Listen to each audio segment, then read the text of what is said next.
রাজধানী ঢাকা ও আশপাশের এলাকায় আজ দুপুর পর্যন্ত আকাশ আংশিক মেঘলা থাকতে পারে, তবে এ সময়ে বৃষ্টির কোনো সম্ভাবনা নেই। একই সঙ্গে দিনের তাপমাত্রা প্রায় অপরিবর্তিত থাকতে পারে। রোববার 24 মে বাংলাদেশ আবহাওয়া অধিদপ্তরের ঝড় সতর্কীকরণ কেন্দ্র থেকে প্রকাশিত সকাল 7টা থেকে পরবর্তী 6 ঘন্টার জন্য ঢাকা ও পার্শ্ববর্তী এলাকার আবহাওয়ার পূর্বাভাসে এ তথ্য জানানো হয়। এতে বলা হয়েছে, দুপুর পর্যন্ত আকাশ আংশিক মেঘলা থাকতে পারে, তবে এই সময়ে আবহাওয়া প্রধানত শুষ্ক থাকতে পারে। একই সঙ্গে দক্ষিণ ও দক্ষিণ পূর্ব দিক থেকে ঘন্টায় 10 থেকে 15 কিলোমিটার বেগে বাতাস প্রবাহিত হতে পারে, তবে দিনের তাপমাত্রা সাধারণত অপরিবর্তিত থাকতে পারে।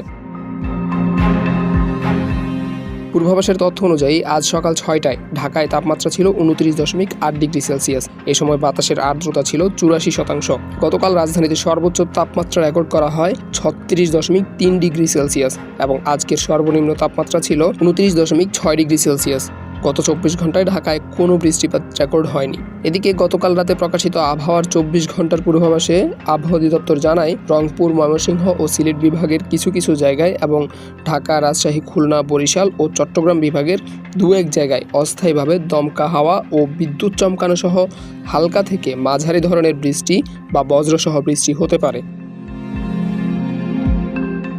পূর্বাভাসে আরও বলা হয়, রংপুর, ময়মনসিংহ ও সিলেট বিভাগের কোথাও কোথাও মাঝারি ধরনের ভারী থেকে ভারী বর্ষণ হতে পারে। অন্যদিকে ঢাকা, ফরিদপুর, মাদারীপুর, রাজশাহী, পাবনা, সিরাজগঞ্জ, চাঁদপুর, লক্ষ্মীপুর ও পটুয়াখালী জেলাসহ খুলনা বিভাগের উপর দিয়ে মৃদু তাপপ্রবাহ বয়ে যাচ্ছে এবং তা অব্যাহত থাকতে পারে বলে জানিয়েছে আবহাওয়া অধিদপ্তর। এছাড়া সারা দেশের দিনের ও রাতের তাপমাত্রা প্রায় অপরিবর্তিত থাকতে পারে বলেও পূর্বাভাসে উল্লেখ করা হয়েছে। Abdullal Mamun, news desk, Public Tribune.